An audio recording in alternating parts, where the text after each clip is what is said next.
Aujourd'hui, on répond à une question qui revient tout le temps quand on parle de sommet. Quel budget pub est-ce qu'il faut prévoir pour remplir son sommet ?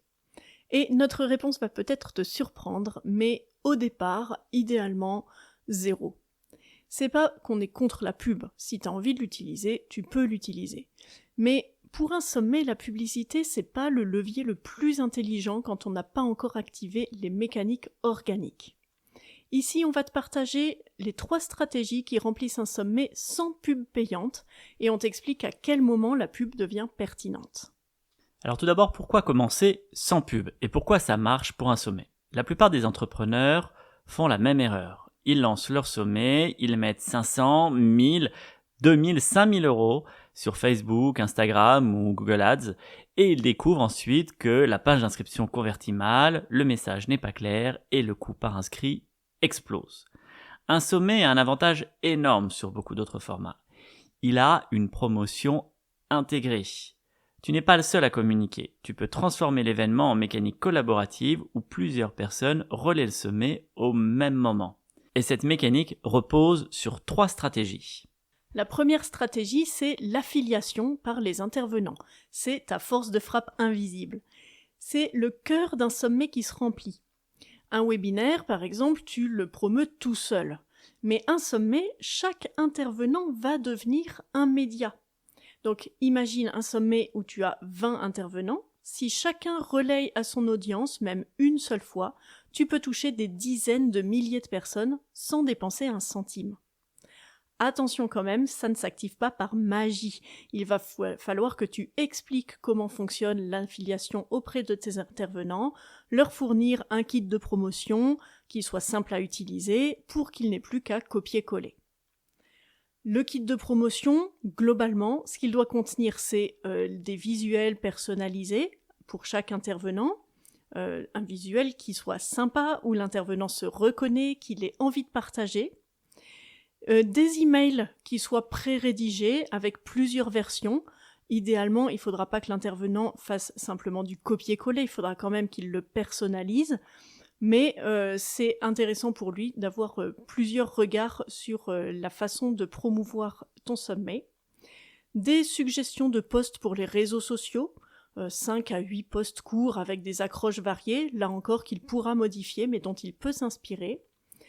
Très important, son lien d'affiliation personnalisé. C'est ce lien qu'il va diffuser et c'est grâce à ce lien que tu pourras mesurer qui apporte combien d'inscrits. Et puis, ça va permettre aussi de créer une dynamique positive, une sorte de concours entre tes intervenants. Et puis, il lui faut un calendrier qui soit clair avec qui publie quoi, à partir de quand. Est-ce qu'il faut relancer tes intervenants qui n'ont pas communiqué sur ton sommet ? Tu peux le faire. C'est pas forcément un rappel à l'ordre, c'est un service. Donc, en les relançant, tu enlèves la friction et tu facilites le passage à l'action. Tu peux faire un message simple, bienveillant, avec le texte prêt à l'emploi, et ça fera souvent toute la différence. La stratégie numéro 2, c'est d'avoir un contenu organique. Le deuxième moteur de ton sommet, c'est en effet ton contenu. Ton rôle, c'est de préparer le terrain. Lorsque tu vas organiser le pré-lancement, il faut que tu chauffes ton audience avant l'annonce. L'erreur classique, c'est d'annoncer le sommet d'un coup. Les inscriptions sont ouvertes et de s'étonner que ça ne prenne pas. Le pré-lancement, c'est ce qui crée le contexte. Pendant 2 à 3 semaines, tu vas publier sur ta thématique, tu vas montrer le problème, tu fais monter l'envie et seulement ensuite, tu annonces. Et une fois que tu vas annoncer le début de ton sommet, ne poste pas 15 fois le même message. À chaque fois, la règle d'or, c'est d'avoir un contenu et un angle. Tu vas pouvoir présenter un intervenant par jour, partager un extrait, une sorte de teaser, publier une stat marquante. Tu peux dire le nombre d'inscrits, mais tu peux dire aussi la diversité des personnes qui sont inscrites avec le nombre de pays qui sont représentés, par exemple. Montrer les coulisses, raconter des anecdotes de tournage ou de difficultés à contacter la personne, partager un témoignage, poser une question à l'audience. Tu as plein de contenus possibles, mais il faut que ce contenu soit très fréquent pour faire monter l'envie de participer au sommet.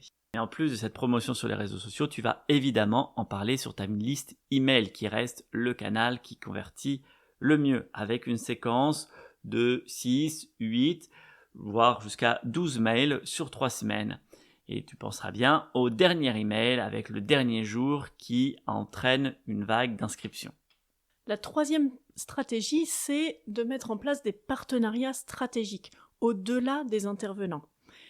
C'est-à-dire que tu vas contacter ton troisième cercle, des personnes qui ne sont pas intervenantes, mais qui ont une audience complémentaire à la tienne.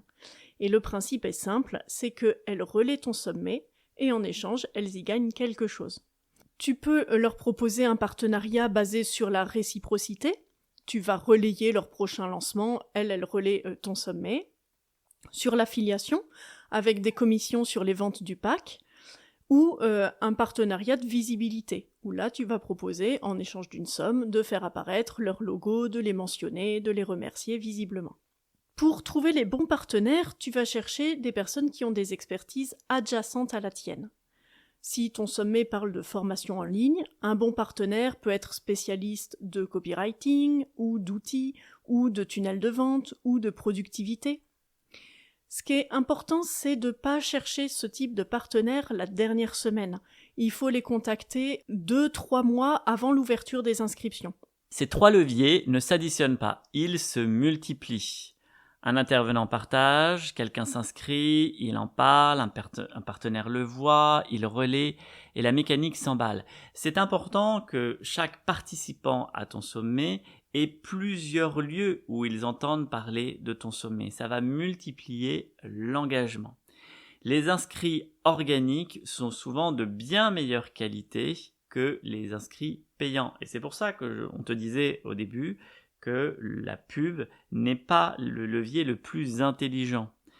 Lorsqu'un participant arrive par recommandation, par contenu, par bouche à oreille, la confiance est déjà présente et ça devient extrêmement simple et aussi confortable d'échanger avec lui parce qu'il y a une vraie volonté de participer et d'être présent pour ton événement. Alors, à quel moment la pub payante devient-elle pertinente ? La pub payante, c'est pas forcément inutile, c'est juste rarement prioritaire au début. Elle devient pertinente quand tu as déjà organisé au moins un sommet, quand tu connais tes taux de conversion. Si tu fais déjà de la pub habituellement, refaire une nouvelle pub pour ton sommet, c'est tout à fait envisageable parce que tu sais ce qui marche chez toi, tu sais quel message marche et tu vas pouvoir amplifier la mécanique qui fonctionne déjà. À ce moment-là, même un budget de 200 ou 500 € peut être très rentable, et plus si affinité.